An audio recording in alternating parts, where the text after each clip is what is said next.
Hi guys, so करीब 2 हफ्ते पहले I uploaded one video on this channel regarding my interview experience of FMS Tele, and under that video many people have wrote down their profiles. उन्होंने अपना profile review करने के लिए मेरे को पूछा था. I realized that most of them have at least 1 7 or 6 or even 2 6s or 1 5 in their profile, and they are very worried कि उनको इस प्रोफाइल के लिए 7 6 और 5 के लिए उनको आई एम ब्लैक की या फिर FMS Delhi का कॉल आएगा कि नहीं, या फिर उनका प्रोफाइल देख के उनको डायरेक्टली रिजेक्ट कर दिया जाएगा irrespective of how high their CAT score is. So I thought that I should make one video on this, one short video to clear up this confusion and to answer your question simply that will you get the call irrespective of your this 7 6 or 5 in your profile. Yes, you will get, it's possible, but it gets tough and tougher as you have higher number of 7 6 or 5 in your profile. Okay, so as I went through all those comments and all those profiles, I realized that people have two kinds of misconception regarding this. तो पहला तो है कि लोगों को लगता है they think that all the IIMs they do some simple filtering out kind of thing, जिनका भी बैड प्रोफाइल है कि 7 6 या 5 है उनको डायरेक्टली रिजेक्ट कर दिया जाता है irrespective of how high their CAT score is, they won't even look at your CAT score. तो ऐसा नहीं होता. None of the IIMs do this simple filtering out. Okay, और दूसरा जो मिसकंसेप्शन जो लोगों को होता है कि वो लोग सोचते हैं उनके प्रोफाइल्स का मैनुअल रिव्यू होता है. ठीक है, कि एडमिशन कमेटी के लोग बैठे हैं और हर प्रोफाइल को एक के बाद एक देखे जा रहे खुद ही. ठीक है, मान लीजिए किसी के बंदे का 6 है प्रोफाइल में, अगर उसका एक्स्ट्रा करिकुलर अच्छा है तो उसको बुला लिया जाएगा. किसी का 7 है 6 है पर उसका एक्स्ट्रा करिकुलर अच्छा नहीं है तो उनको नहीं बुलाया जाएगा. तो ऐसा नहीं होता. एक्स्ट्रा करिकुलर को कभी भी कोई भी आईएम में शॉर्टलिस्ट के टाइम कोई भी पॉइंट्स नहीं दिया जाता ऑलवेज. और ये जो क्वालिटेटिव काइंड ऑफ थिंग कि एक के बाद एक मैनुअल रिव्यू हो रहा है, ऐसा नहीं होता. हर आईएम का एक अलग से मैथमेटिकल एल्गोरिदम होता है. वो 10th को 12th को या फिर वर्क को कैट के स्कोर को कितना वेटेज देंगे उस हिसाब से उस एल्गोरिदम के थ्रू सारे प्रोफाइल को पास किया जाता है. जो भी उनके कट ऑफ को क्लियर करेगा कंपोजिट स्कोर को, उसको बुलाया जाता है. ठीक है, तो क्या होता है कि मान लीजिए एक लीनियर इक्वेशन है. ठीक है, A+B+C+D+E इज इक्वल टू आपका कट ऑफ, जो कंपोजिट स्कोर का कट ऑफ. तो ये ABC क्या है, ये सब बेसिकली आपके जो वो आईएम कोई भी स्पेसिफिक आईएम जिस चीज़ को जितना वो वेटेज देगा, मान लीजिए 10 के वेटेज को 10 को कितना वेटेज देगा, 12 के कितना वेटेज देगा, ये सब बेसिक वेटेज है. तो अगर मान लीजिए आपका 10th में बहुत कम है, 12th में बहुत कम है, या फिर ग्रेड में बहुत कम है, मतलब ABC ये सब बहुत कम है, तो आपको क्या करना पड़ेगा, आपको वो कांस्टेंट जो है, क्योंकि वो कांस्टेंट है ना, A+B+C+ वो सारा कांस्टेंट है, तो उसको उस कांस्टेंट को मतलब क्लियर करने के लिए, कट ऑफ को क्लियर करने के लिए आपको D या फिर E इंक्रीज़ करना पड़ेगा. मतलब आपको कैट का स्केल स्कोर बहुत चाहिए, हाई चाहिए होगा, या फिर आपका वर्क एक्स लाना पड़ेगा आपको. ठीक है, तभी आपको वो कट ऑफ क्लियर होगा. तो सिंपल सा मैथ है, यही फॉलो होता है हर जगह, हर आईएम में, ऑलमोस्ट ऑल द आईएम्स में. ठीक है, and to show you that all this processes of interview shortlisting they are mathematical and quantitative not qualitative. मैंने जो आईएम अहमदाबाद है और आईएम कैलकाटा है उसका जो शॉर्ट लिस्टिंग क्राइटेरिया है, बेसिकली उनका जो एल्गोरिदम है उसको मैंने पाइथन पे कोड किया है. एंड उस पर अपन डिफरेंट इनपुट डालेंगे. बेसिकली जो मान लीजिए different profile, 999 profile, 997 profile, 995 profile, 996 profile, different work experience का परमुटेशन कॉम्बिनेशन डालेंगे. एंड उस पर और वो कोड अपन को वो आउटपुट दे देगा जो कि होगा आपका कैट का स्केल स्कोर. कितना अपन को कैट का स्केल स्कोर चाहिए होगा to clear that cut off set by that IIM in that particular year. तो अभी नेक्स्ट प्रोजेक्ट पे अपन वो डिफरेंट टेस्ट केस प्रोफाइल का रन करेंगे कोड में, तो आपको ये आइडिया लग जाएगा. ठीक है, तो ये आपका अहमदाबाद का कोड है. ठीक है, शॉर्ट लिस्टिंग क्राइटेरिया उनका ये मैंने कोड किया है सारे पाइथन पे, ये आप देख सकते हैं पूरा कोड. तो अभी अपन क्या करेंगे, इसको पहले टर्मिनल को बड़ा कर देते हैं.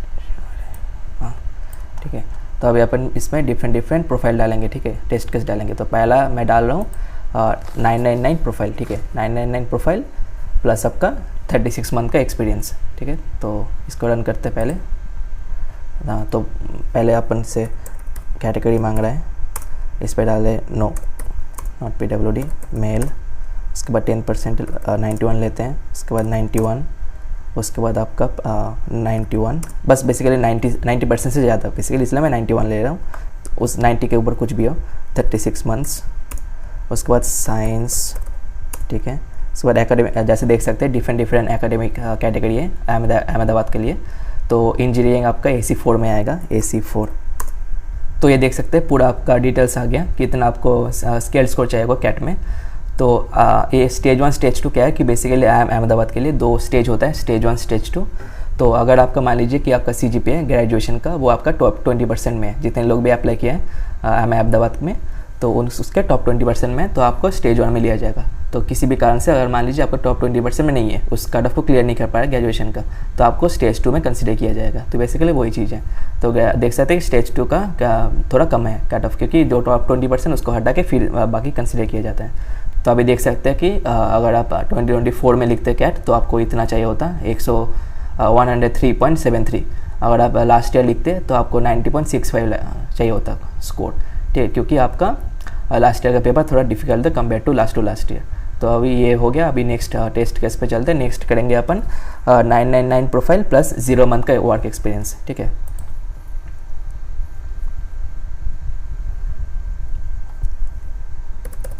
तो मैं ये जल्दी जल्दी स्किप कर रहा हूँ, ठीक है।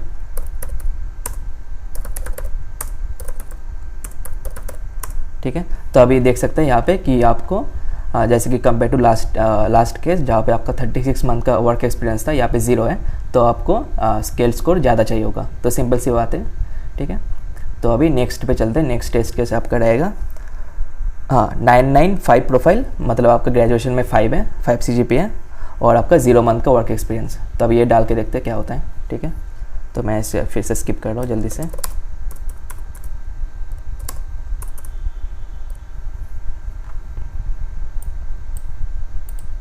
तो जैसे कि देख सकते हैं आपको आपका स्टेज 1 में कॉल नहीं आएगा, क्योंकि वो आप CGPA को क्लियर नहीं कर पाएंगे पर आपका स्टेज 2 में कॉल आ सकता है, मतलब कॉल आ सकता है, आपका पॉसिबिलिटी है। तो पर आपको बहुत हाई कैट का स्कोर चाहिए होता है। जैसे देख सकते हैं आप 144 स्केल स्कोर, ठीक है, 2024 के लिए, और 129 लास्ट ईयर के लिए। तो अभी अपन नेक्स्ट टेस्ट केस पे क्या करेंगे, इसको 36 वर्क एक्सपीरियंस देंगे, 36 मंथ का। तो अभी क्या होगा आप देखोगे, जैसे कि सिंपली तो अभी यहाँ पे देख सकते हैं कि आपको थोड़ा सा कम चाहिए होगा कैट का स्केल स्कोर। लास्ट टाइम आपका 144 था, अभी 129 है, तो देखा कितना कम हो गया। तो ये फ़ायदा है आपका वर्क एक्सपीरियंस का। तो अभी अपन नेक्स्ट टेस्ट केस पे चलेंगे। स्किप करते हो जल्दी। तो नेक्स्ट टेस्ट केस होगा आपका 959 प्रोफाइल प्लस 36 मंथ का वर्क एक्सपीरियंस, मतलब आपका 12th में 50% है, ठीक है। तो अभी अपन डालेंगे यहाँ पे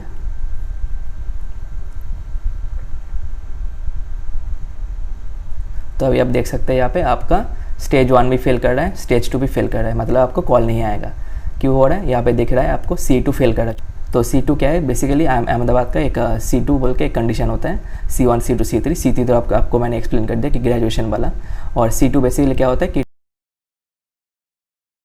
10th का और 12th का जो आपका एवरेज है वो आपका 80% से ज़्यादा होना होगा साइंस स्ट्रीम के लिए, और आर्ट्स के लिए, कॉमर्स के लिए थोड़ा सा कम है, दूसरे कैटेगरी के लिए भी थोड़ा सा कम है। तो अगर वो मैंडेटरी है, C2 मैंडेटरी, ठीक है, स्टेज 1 के लिए भी, स्टेज 2 के लिए ही।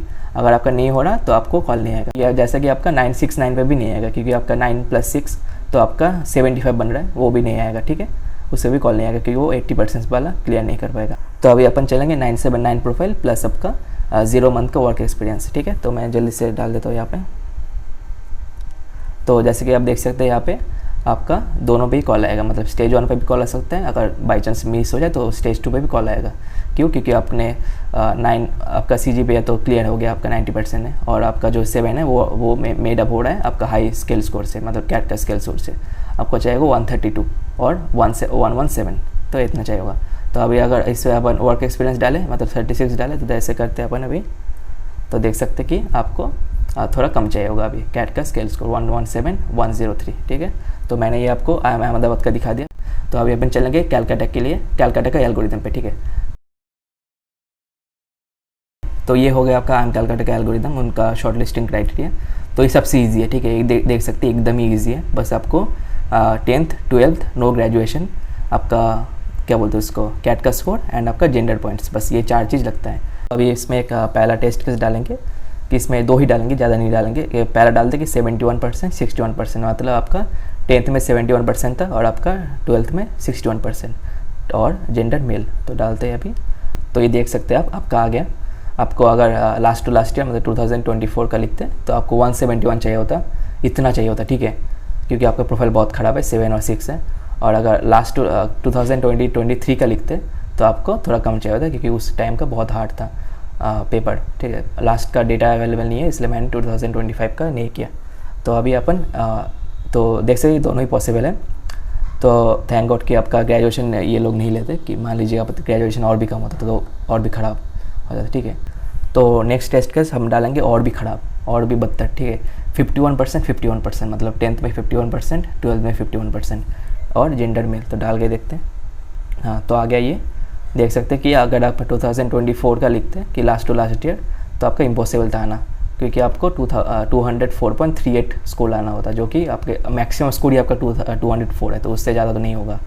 तो और लास्ट टू लास्ट ईयर अगर 2023 का लिखते हैं तो 186 आता, जो कि आपका पॉसिबल है। तो मतलब बहुत ही ज़्यादा, ठीक है, बहुत ही ज़्यादा आना होता। तो ये प्रैक्टिकली इम्पॉसिबल है आना, not to offend anyone but yes, it's practically impossible.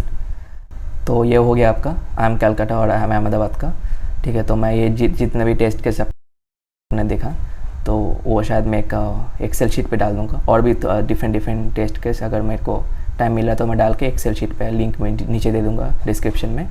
And I think I will upload this 2 codes to a website and you can check that out.